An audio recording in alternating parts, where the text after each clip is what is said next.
कहिलेकाहीँ जिन्दगीले त्यस्तो मोड ल्याउँछ जहाँ शब्दहरू मौन हुन्छन् र मौनता बोल्न थाल्छ।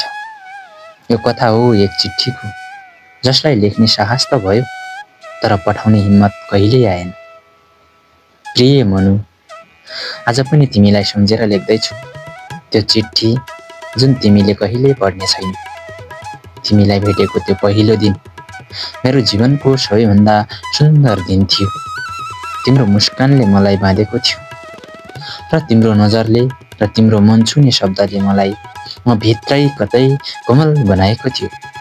तर म सधैँ डराए यदि म बोले भने कतै तिमी टाढा पो हुन्छौ कि भनेर। त्यसैले लेख्थे हरेक दिन एउटा चिठी, तिमीलाई भन्न नसकेका ती अनेकौं सबै कुरा ती पान्नामा पोख्थे। तिमीलाई थाहा छैन मैले तिमीलाई कति धेरै माया गरेँ, निस्वार्थ निशब्द। तर अन्त्यमा म मौन रहे र चिठीहरू पनि, किनकि आज तिमी अरू कसैकी भयौ। म त्यसैको शुभकामना दिन सक्ने एकमात्र सहारा छु। आज त्यो चिठीहरू पल्मलिएको कुनामा बाँकी छन्, धुलोले ढाकिएका बिर्सिएको प्रेम जस्तै।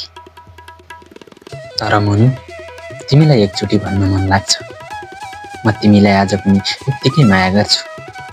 यति धेरै कि तिमीले सोच्न सक्दिन। यो कथा तिम्रो हो वा मेरो।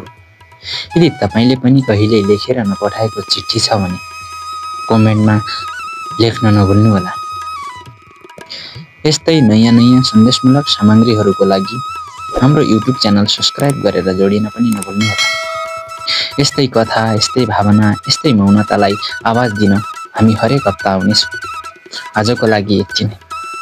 भिडियो पुरा हेर्नुभएकोमा धन्यवाद।